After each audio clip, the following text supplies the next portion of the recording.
Bismillahirrahmanirrahim. Isra. Assalamualaikum warahmatullahi wabarakatuh. Bismillahirrahmanirrahim. Alhamdulillahirabbil alamin. Allahumma shalli wa sallim wa barik ala sayyidina Muhammad wa ala alihi wa ashabihi ajma'in, amma ba'du. Para kanca sedaya yang sangat saya muliakan, alhamdulillah malam ini kita semua diberikan kesempatan oleh Allah untuk berkumpul untuk ngaji. Semoga kumpul kita ini menjadi perkumpulan yang penuh dengan keberkahan, menjadi isyarah, menjadi pertanda kita dikumpulkan malam ini, nanti dikumpulkan lagi oleh Allah bersama orang yang kita cintai, yaitu Nabi Muhammad sallallahu alaihi wasallam. Tentunya termasuk dari bagian yang paling dicintai Allah, dicintai oleh Kanjeng Nabi itu adalah ketika orang itu berkumpul untuk membahas ilmu. Itu adalah perkumpulan yang paling dicintai oleh Kanjeng Nabi. Ketika Kanjeng Nabi niku miyos atau keluar, banyak kumpulan-kumpulan, ada yang kumpulan sedang zikir, ada kumpulan sedang baca Quran dan lain-lain. Itu ternyata yang oleh Kanjeng Nabi didekati itu adalah kumpulan yang sedang membahas ilmu. Karena membahas ilmu itu merupakan satu bagian dari cara Allah menumbuhkan di dalam hati seseorang untuk menjaga agama ini. Jadi yang menjaga agama itu adalah orang-orang yang konsen dalam membahas ilmu. Karena Islam itu adalah berdiri di atas ilmu. Jadi ilmu yang paling lengkap yang berhubungan dengan agama itu hanya Islam. Kalau agama-agama yang lain itu tidak ada ilmu yang detail membahas tentang kitabnya, tentang bagaimana istinbat hukumnya, tentang meneliti tentang kebenaran sebuah informasi. Itu yang punya hanya Islam. Kayak misalkan ketika dalam Quran untuk mengambil hukum dari Quran itu namanya adalah istinbat. Istinbat itu mengambil hukum dari Al-Quran atau dari hadis. Nah, itu ada ilmu yang disebut dengan ilmu usul fikih. Usul fikih itu ilmu yang digunakan untuk menggali hukum dari Quran. Untuk meneliti informasi kayak hadis dari Kanjeng Nabi, itu nanti ada ilmu namanya mustalah hadis. Itu digunakan untuk meneliti benar enggak informasi ini atau pendapat ini dari Kanjeng Nabi atau bukan. Namanya ada hadis namanya sahih, ada namanya mutawatir, ada namanya ahad, ada namanya dhaif, ada namanya mursal, ada munqati' dan seterusnya gitu. Nah, itu meneliti informasi. Nah, itu hanya ada dalam Islam. Dan itu hanya diajarkan di pondok pesantren. Nah, itu namanya ilmu niku hanya diajarkan di pondok pesantren. Maka yang menjaga Islam yang paling kuat itu adalah pondok pesantren. Tidak di Joko itu gak ono pelajaran ngono. Nah, makanya terima kasih betul kepada kita itu, kepada pondok pesantren masih menjaga khazanah keilmuan yang semacam itu. Makanya muka-muka kita diberikan keturunan, yang keturunan kita itu semuanya bisa menuntut ilmu di pondok pesantren yang nantinya akan menjaga Islam. Terus kemudian juga semacam Al-Quran, ilmu tajwid, ilmu qiraah, itu juga hanya dalam Islam yang ada. Di luar Islam tidak ada qiraah maca Injil, utawa dibahas tentang masalah tajwidnya, idgham bi gunnahnya, iqlabnya, ikhfa'nya, itu lek dikene Injil gak ono. Bahkan orang paling alim di agama orang Kristen, romonya, itu pun tidak mungkin hafal Injil. Kalau sing apa? Nah, kalau orang Islam, apalagi di pondok pesantren, itu lah golek wong hafal Quran sekontainer ngono gampang. Nah, di kampung angel wae di ngantang. Di ngantang ini wangi. Makane guru kula niku ngendika ngeten, wong ngantang ki hukume ngapalno Quran niku fardu kifayah. Fardu kifayah. Kalau dihitung sak kecamatan niku sing gak melok organisasi tapi hafal Quran. Wis pokoke hafal mbuh urip mbok gak, maksudnya urip gak iku kadang wong ngomong hafal 30 juz. Begitu kan muni mek dadi 5 juz. Ini jenenge liyane mati. Yang hafal Quran ku akeh. Arek di sini pondok ngoten niku lho. Wis hafal pinten selangkung, sing urip pira? Nah, ya sih tasik sedoso. Berarti liyane mati itu gak iso muni oleh 3 ayat mandek urui.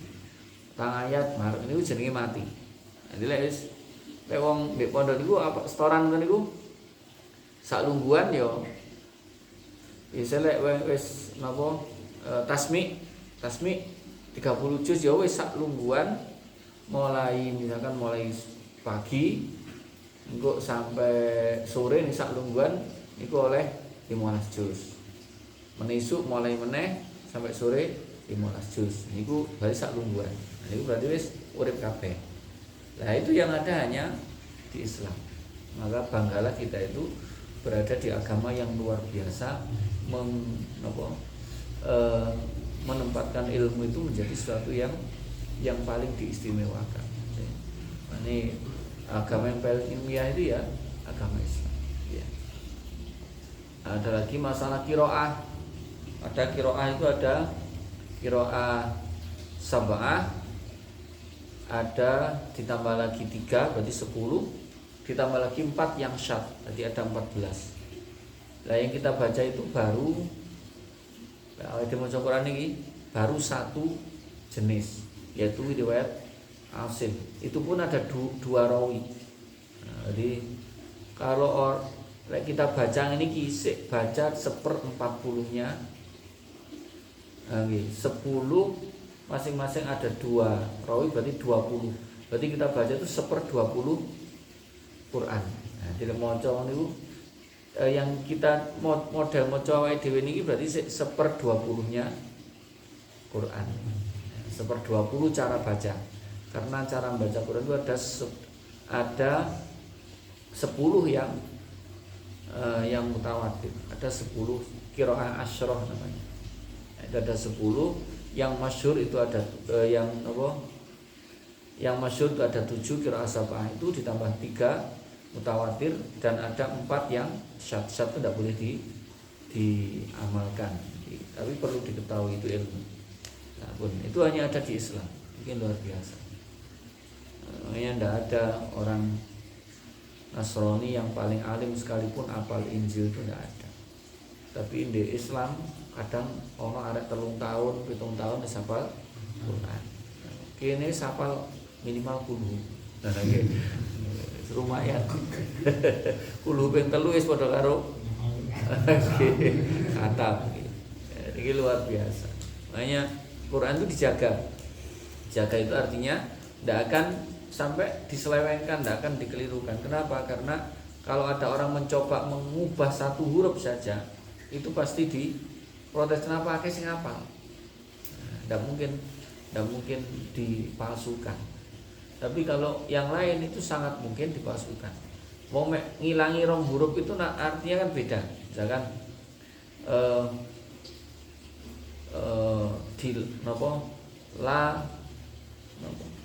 la tadkhin dilarang merokok. La mek huruf lam alif to. Lam alif dihilangi jadi dikongkon rokok. Jadi itu istimewanya Islam tuh gitu. Itu belum ilmu-ilmu yang lain nih, watah banget ilmu yang berhubungan dengan agama. Ini ndak akan habis. Wong tuh ngaji, belajar ilmunya Islam tuh ndak akan habis. Umure wis entek, jilide durung entek. Iku sing jilid iku padha asiane.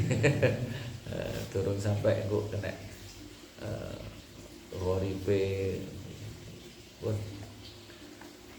Kita melanjutkan yang disampaikan oleh Imam Al-Ghazali. Ayyuhal walad, wahai anakku. Yang 8 faedah pun.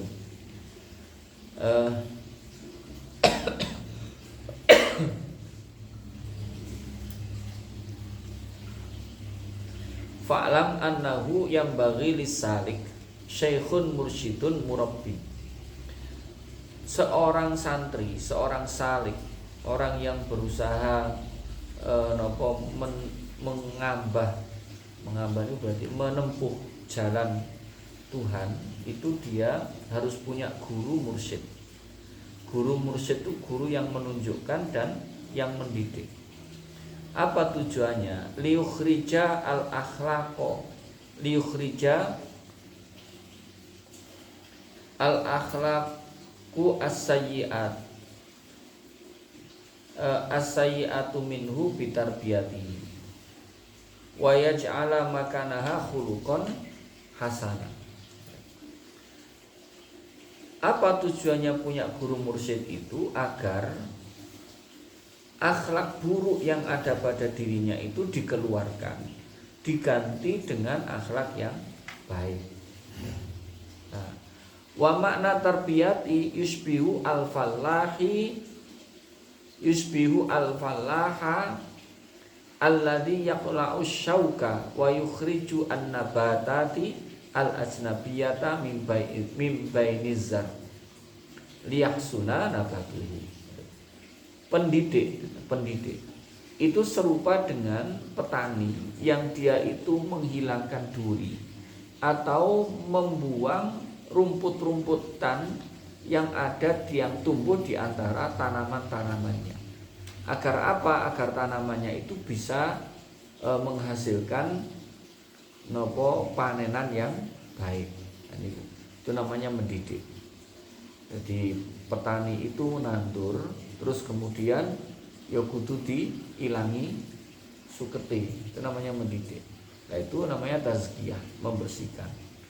Nah, makanya lek wong niku gak ono ngajine, gak ono ngajine niku ya suket iku ya tukule ketel sampai akhirnya tanamannya itu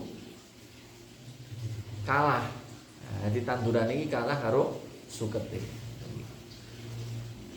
Bila sering sering dicabuti niki rumputnya, terus cabuti lagi tukul, cabuti itu akhirnya menjadi bersih. Tanaman lainnya dan tanaman yang asli itu menjadi tumbuh dan menghasilkan panenan yang diinginkan. Wala buta lisaliki min syaikhin yu'addibu wa yursyidu ila sabilillahi ta'ala. Maka wajib bagi seorang salik, seorang santri itu mencari guru yang mendidiknya dan menunjukkannya kepada jalannya Allah. Li'annallaha arsala lil ibadi rasulan. Kenapa? Karena Allah itu mengutus kepada hamba-hambanya itu seorang rasul. Yang tujuannya apa? Lil irsyadi ila sabilihi, untuk menunjukkan kepada jalannya. Nah, fa idza irtahalla sallallahu alaihi wasallam faqad khallafa al khulafa'u fi makanih. Sehingga ketika Kanjeng Nabi itu telah wafat, maka ada pengganti dari para khulafa'ur rasyidin yang menggantikan tempatnya Kanjeng Nabi. Nah, hatta yursyidu ilallahi ta'ala, sehingga penggantinya itu juga akan menunjukkan kepada jalannya Allah. Jadi khalifah itu luar biasa. Makanya kadang-kadang ya, tapi fitnah ya kemarin itu ada yang share video itu begini, bahwa setelah wafatnya Kanjeng Nabi itu para sahabat itu berebut kekuasaan. Karena Kanjeng Nabi itu tidak hanya seorang nabi, tidak hanya seorang guru, tapi juga presiden di Madinah itu. Ada yang mengatakan Sa'ad bin Ubadah itu rebutan karo Sayyidina Umar, rebutan saling membunuh pedang. Padahal tidak demikian. Jadi akhlaknya Kanjeng Nabi itu benar-benar diwarisi oleh para sahabat. Jadi ketika Kanjeng Nabi sedo itu, maka posisi pemimpin itu tidak boleh kosong. Jadi posisi pemimpin di mana saja itu tidak boleh kosong. Makanya Kanjeng Nabi itu, kalau kalian pergi bertiga, maka angkatlah salah satu menjadi pemimpin. Jadi kudu ono di manapun itu kudu ono pemimpinnya. Lek lunga wong telu ya wis sapa sing ditunjuk, wis engko nang ndi aku sing. Nah iki kudu ono pemimpinnya, Mas, meskipun gak nggawa duit. Nah sing nggawa duit bendahara. Jadi kudu ono pemimpinnya. Dilek kita lunga nang ndi kudu ono pemimpinnya. Makanya ketika Kanjeng Nabi itu seto, langsung para sahabat itu ojo sampai ini kosong, kudu ono pemimpin. Nah, Sa'ad bin Ubadah itu langsung diminta oleh Sayyidina Umar, saat kamu kan pemimpin kabilah yang terbesar di sini, di Madinah. Ini kan sahabat Ansor, Sa'ad bin Ubadah itu kan yang paling pemimpinnya di situ. Wis, keluarkan tanganmu, saya akan membaiat kamu menjadi pemimpin. Kamu yang tak baiat. Itu Sayyidina Umar berkata begitu. Apa jawaban Sayyidina Umar?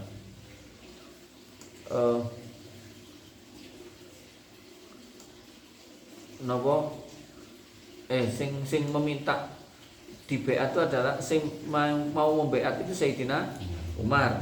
Nah, Sa'ad bin Ubadah langsung jawab demikian. Wahai Umar, semenjak engkau masuk Islam, hari ini kamu mengatakan sesuatu yang paling lemah. Saya tidak pernah mendengar kamu itu mempunyai perkataan yang lemah, perkataan yang tidak berkualitas. Hari ini kamu ngomong perkataan yang tidak berkualitas. Kamu gak berkualitas. Lah kok aku diomong tadi, poin-poin jenenge perkataan yang tidak berkualitas. Sak joki awakmu mlebu Islam. Guru tahu ngomongmu koyo ngene. Gak ono manfaate. Lha iki ngomong gak ono manfaate. Itu jawaban Sa'ad bin Ubadah. Terus kemudian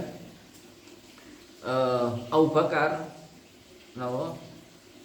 akhirnya diminta oleh Sayyidina Umar, akhirnya Abu Bakar, keluarkan tanganmu, saya akan membaiat engkau menjadi pemimpin, karena kamu yang menggantikan Kanjeng Nabi dan kamu yang disebut langsung dalam Al-Quran. Ya napa niku? Idhuma fil ghor niku nggih. Karena yang disebut langsung oleh Allah di Al-Quran, yang menemani Kanjeng Nabi di goa ketika lari itu kan Sayyidina Abu Bakar. Jenengan yang disebut langsung oleh Allah dalam Al-Quran, jenengan yang selalu mendampingi Nabi, jenengan pulau baiat untuk menjadi khalifah. Apa jawaban Umar? Jawaban Sayyidina Abu Bakar? Beliau menjawab, saya itu bukan orang yang tegas seperti kamu, yang kuat, sing rusa sing kuat seperti kamu. Nah, terus akhirnya wis tanah ndak masalah. Untuk kekuatan saya ini saya wakafkan kepada panjenengan. Artinya wis pokoknya tak untuk kekuatan saya yang sing ngurusi, wis jenengan yang tetap menjadi khalifah. Nah, itu akhlak yang diwariskan Nabi kepada para sahabat. Jadi kalau nak sahabat sing ambisius, jadi ini mboten nonton. Tidak ada yang ambisius begitu. Namanya kalau ada yang mengatakan sahabat itu rebutan untuk menjadi khalifah, itu tidak ada. Pun ini gue itu nopo makanya santri itu biasanya selalu mengikuti nopo akhlak dari mursyidnya, dari gurunya. Nopo lek tengene santri-santrine Abi Ihya barang ngoten niku lak mesti nggih koplok putih yang soalnya beliau nggih ngono iku. Bahkan ki minyak wangi ini apa sih? Saya golek minyak wangi sing padha karo nae gurune lek perlu sandale. Tapi lek nyuntuh motore angel.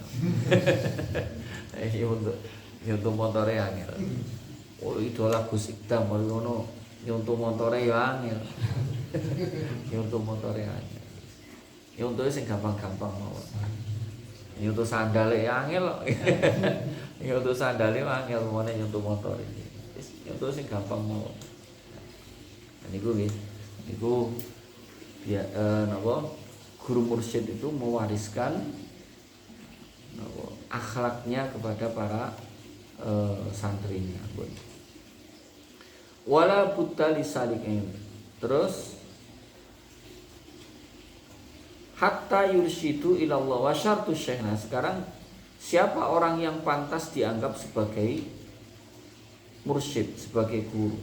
Wa syartu syekh alladhi yasluhu ayyakuna naiban li Rasulullah sallallahu alaihi wasallam ayyakuna aliman. Jadi syaratnya diantaranya ayyakuna aliman, harus alim. Walakin la kullu alimin yasluhu lil khilafah. Tetapi tidak setiap yang alim itu nanti pantas menjadi pengganti. Wa inni ubayyinu laka ba'du alamati ala sabilil ijmal. Secara umum akan saya sampaikan oleh Imam Ghazali menyampaikan, secara umum saya akan sampaikan tentang ciri-cirinya orang yang pantas menjadi mursyid. Siapa yang pantasku seperti apa? Jadi tidak harus orang harus alim, tapi tidak setiap alim itu pantas menjadi mursyid. Ya, napa? Ada niku ceritanya di suatu pondok pesantren ketika yainya itu sudah sepuh, terus beliau bilang begini, "Kingko sing ganteni aku duduk anakku. Sing ganteni aku duduk santri senior. Duduk keluargaku. Tapi sing ganteni aku lek sing kerutuan serbanku, lek serbanku iku diuncalno." Nah, jadi serbane lek diuncalno kok neneki sapa yaiku sing dadi penggantinya. Itu beliau bilang begitu. Nah, ternyata betul. Tidak lama setelah itu beliau meninggal. Lah setelah meninggal niku setelah sholat jamaah semua keluarganya dikumpulkan, santri-santri senior dikumpulkan. Lah niku di uncalno. Nah, ternyata di situ ada anak. Ono wong yo arek wis mondok wis suwe. Tapi dia tidak pernah, dia pasti di belakang, tidak pernah di depan. Soalnya penggaweane noto sandal, bedino noto sandal. Kanca-kancane kabeh wis munggah nang masjid, wis dhek noto sandal nang kuwi. Bendino ngono iku. Lah ternyata ketika serbane diuncalno iku wis tutuk dhuwur, wus ana angin. Angin iku akhire sing mesti rutuh cedhek to. Akhire rutuhe rada adoh. Ternyata ngeneki warek ning arek gak paham apa iki sapa serban ku ditelek. Terus nek penggawean. Lah sampai 3 kali ngoten niku. Soale kabeh gak yakin mosok iku. Gak mungkin. Nah, gak mungkin. Baleni nek. Diuncalno nek, kenekan nek. Wah, gak mungkin. Gak mungkin. Iki ini sing pantes sing santri senior, sing paling alim. Nah, ternyata enggak, akhirnya betul setelah 3 kali baru yakin. Memang itu yang ditunjuk oleh kiainya untuk menggantikan apa? Posisinya ya. Ternyata ya diantaranya ya akhlaknya itu apa keikhlasannya itu luar biasa. Pun wasyatu syekh. Nah, saniki satu.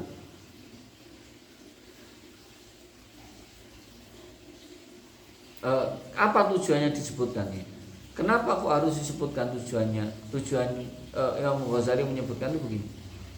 Hatta la yadda'i kullu ahadin anahu mursyidun, ben gak ben wong ku ngomong aku ki mursyid. Ben gak gak ngaku-ngaku. Ya kaya kenapa kita itu perlu belajar ilmu tauhid tentang sifat-sifat Allah, tentang sifat-sifat Rasulullah. Aqaid 50 itu. Apa tujuannya? Ben gak gampang wongku ngaku dadi pangeran. Ben gak gampang wongku ngaku dadi nabi. Lek ana wong ngaku dadi nabi, nah, masukkan alat ujinya. Ya alat ujinya ya ciri-ciri Rasul. Lek tidak masuk di alat ujinya, ya ojo di yo gak mungkin. Mene wong ngaku malaikat ngono ya. Ora to sing di penjara yo ngaku malaikat. Pokoknya ngaku Tuhan, yes, masukkan aja niki nih nopo alat ujinya. Nopo alat ujinya yo aqaid 50 nih. Jadi sifat wajibnya 20, sifat mustahilnya 20. Lek ngaku nabi, ya lebokno sifat papat niku.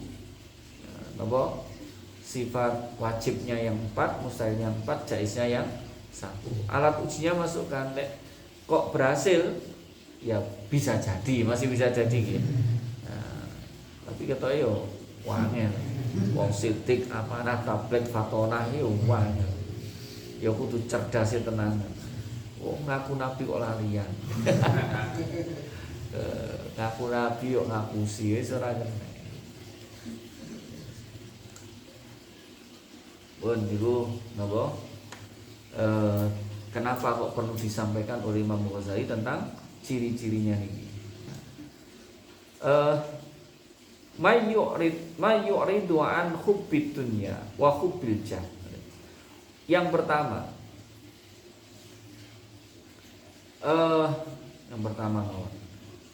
ini disebutkan ini panjang. Cirine wakeh hadis kaya wis napa jenenge kaya kula baris jelas gak masuk.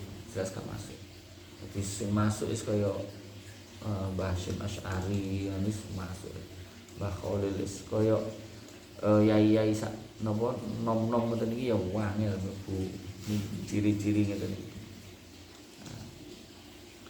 Man yu'ridu an hubbid dunya wa hubbil jah. Orang yang berpaling dari cinta dunia dan cinta jabatan.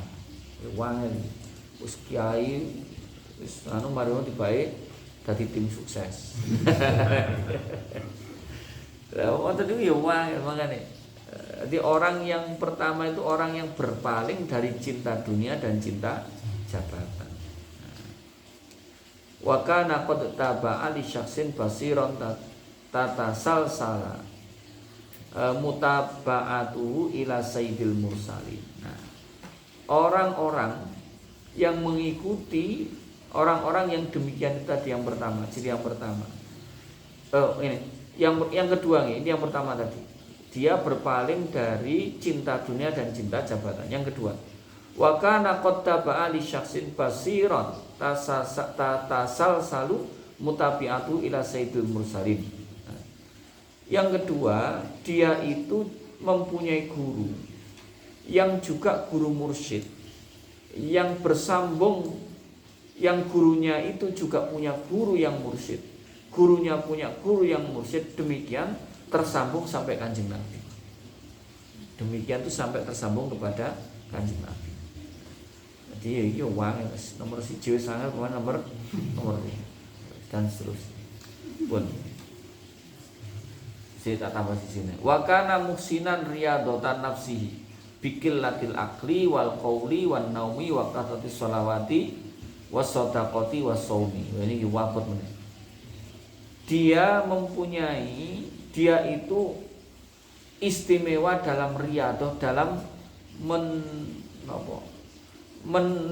menekan hawa nafsunya. Di antaranya dengan makannya sedikit. Titik mangane. Ini kayak bae-bae. Mangane titik mangane. Wal qauli ngomongnya gak akeh ngomong. Wis. Bayu rasa-rasan gak mari-mari. Wan naumi gak patek turu. Lah kene gak patek tangi. Wa kathratis sholawati sholate wakeh. Sholate yo gak sholat 5 waktu tok. Qobliyah, ba'diyah, duha, tahajud, sholat sunnah mutlak dan seterusnya itu dilakoni. Sedekah yo wakeh. Posone yo bendino. Wakeh posone, titik mangane akeh posone, titik ngomonge, titik turune, akeh sholate, akeh sedekah. Bayo ini yo wakeh. Ini ku guru mursyid. Guys, 11 nih. Nomor 1 tok wis wakeh. Wali ane kabeh. Wali ane kabeh iki. Golek kiai sing ngene iki yo wakeh. Kiai ngaji rono mangan, ngaji rono mangan.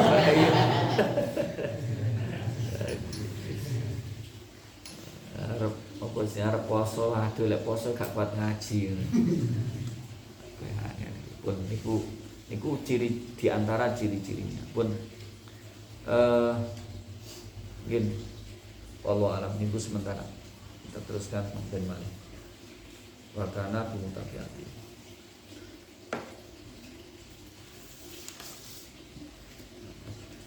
Lanjutkan lagi sing paling penting ngeten iki di ngaji napa mau ngaji atine saya ngaji syariat pun babu sholatil kusufain, bab menerangkan tentang sholat gerhana matahari dan gerhana bulan, namanya sholat kusuf au khusufaini, bisa dengan menggunakan kalimat kusufaini pakai kaf atau khusufaini pakai kha. Lisyamsi wal qamar, untuk gerhana matahari dan rembulan.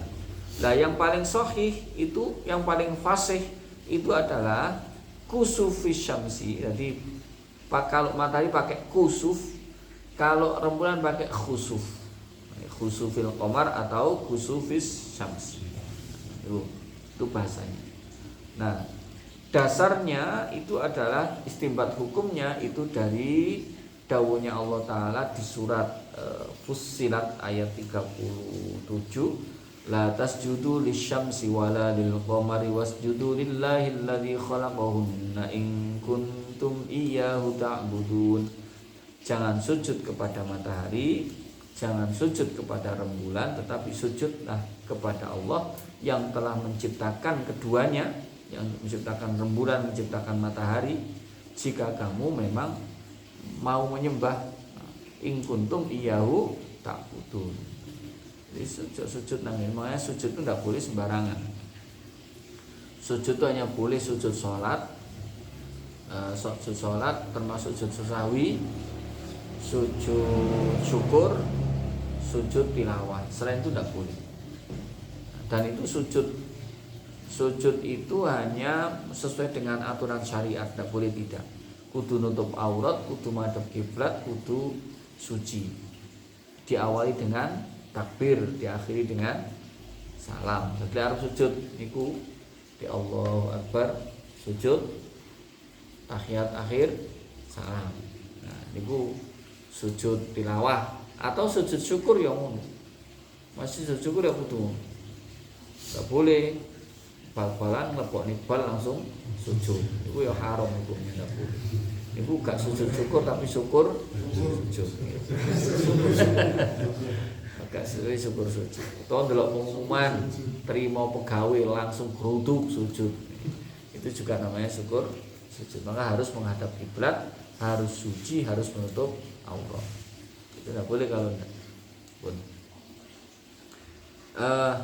Wa khabaru inna syamsa wal qamara ayatani min ayatillahi la yaksifani al hadid. Di Kanjeng Nabi ngendikaken bahwa matahari dan rembulan itu adalah tanda-tanda dari tanda-tanda kekuasaan Allah. La yaksifani, dan tidak akan gerhana karena matinya seseorang atau karena hidupnya seseorang. Karena waktu putranya Kanjeng Nabi Said Ibrahim itu meninggal, itu pas terjadi gerhana.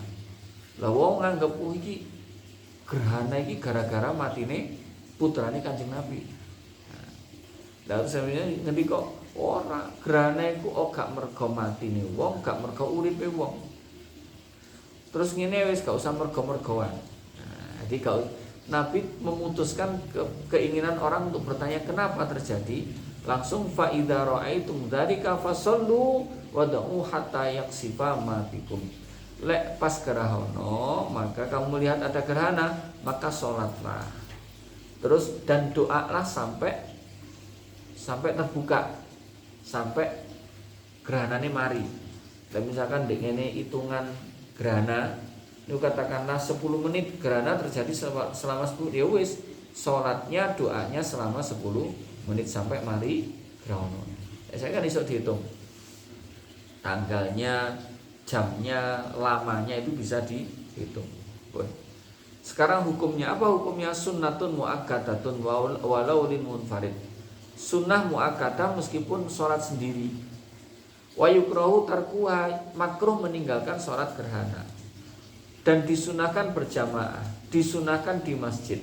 Meskipun sesek, sunnah berjamaah, sunnah di masjid. Tapi masih sholat ijen ya oleh. Hikmahnya, apa hikmahnya sholat kusuf? Itu bahwa tambihu ubadi syamsi wal qamari ala ayyuma musakhoroni mudallalani. Mengingatkan kepada orang yang menyembah matahari dan menyembah rembulan bahwa keduanya itu lemah, keduanya itu dijalankan, keduanya itu lemah, tidak pantas jadi pangeran. Nah, lencen matahari dan rembulan itu pantas menjadi Tuhan. Lah kok dia tidak bisa menepis dirinya sendiri dari gerhana? Kudune lek Tuhan, iku lak yo gadek gerhana, lek ono rembulan nutupi sisihno. Wah, lek misalkan nyembah sing disembah iki matahari, lah nutupi awake ngusir rembulan tok lho gak iso. Padahal dia statusnya jadi Tuhan. Nah, namanya niki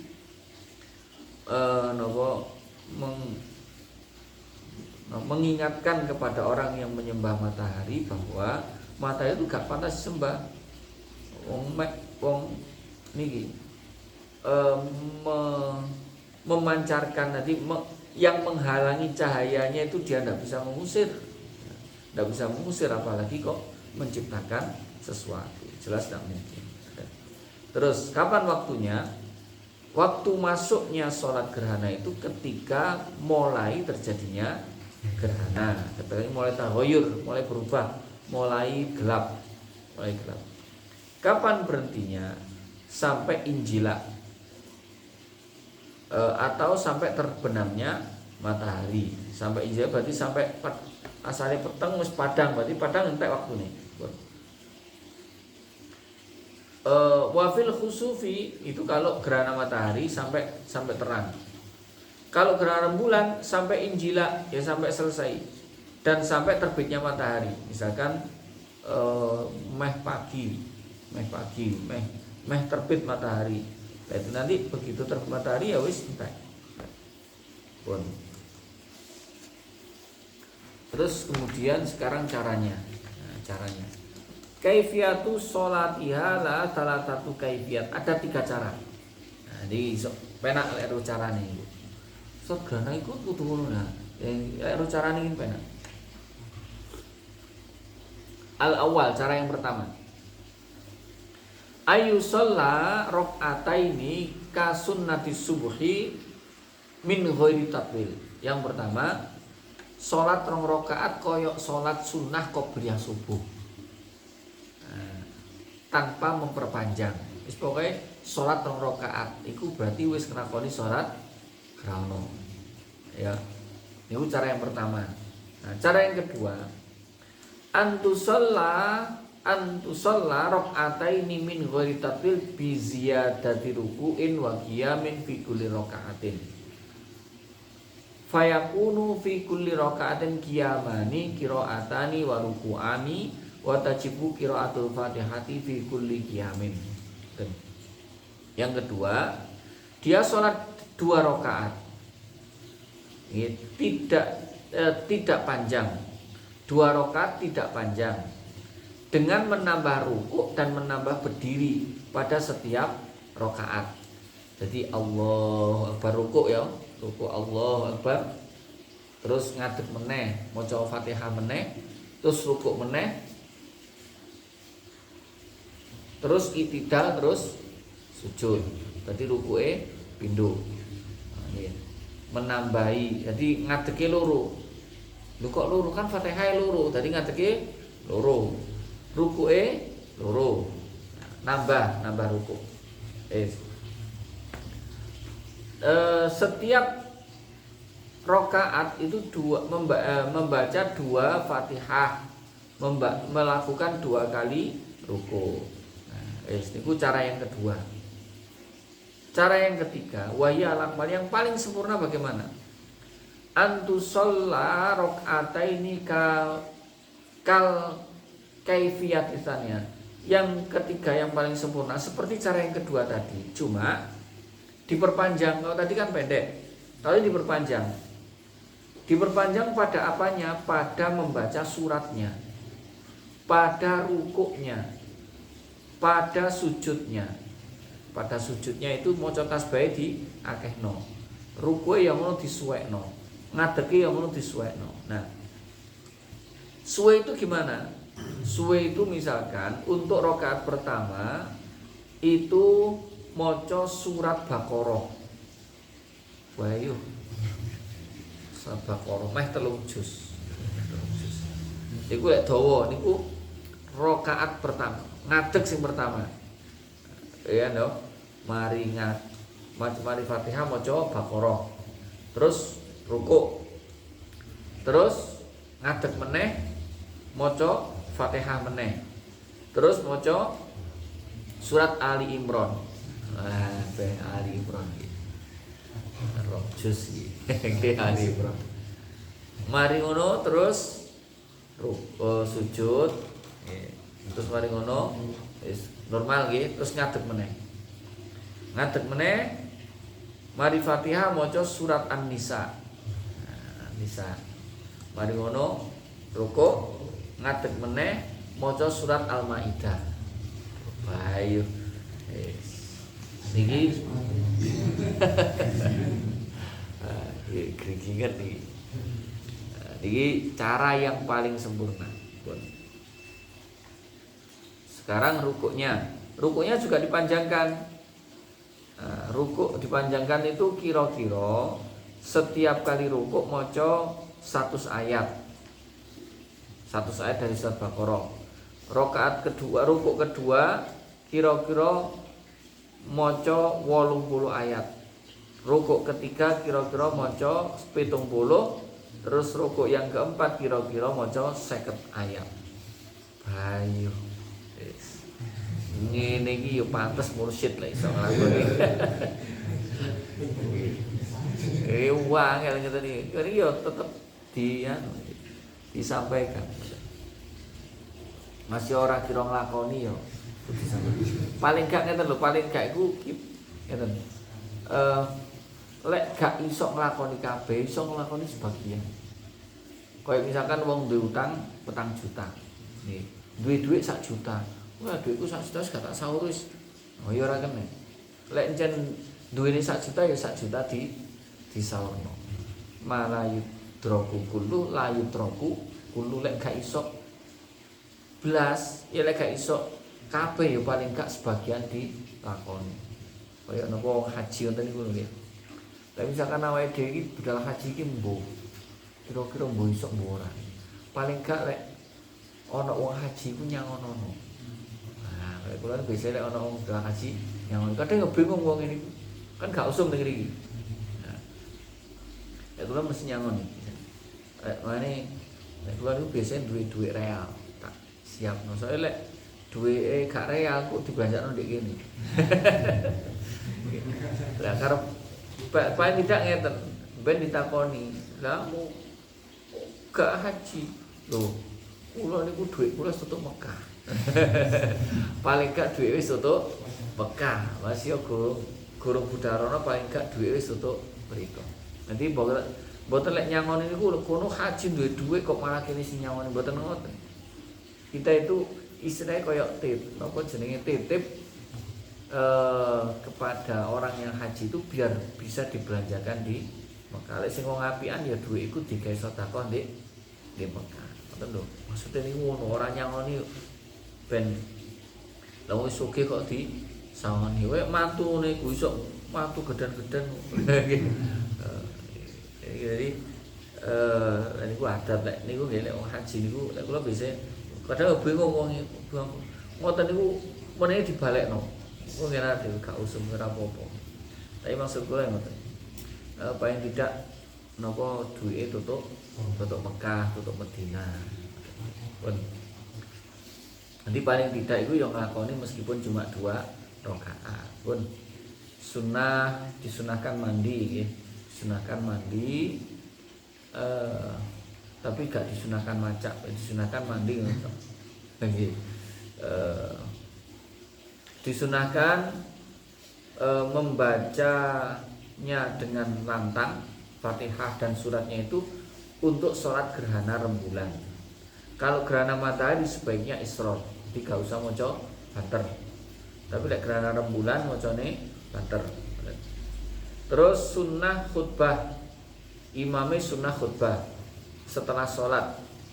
Nah, ini sunnah khutbah. Ini khutbah sunnah masih gak khutbah gak apa-apa. Terus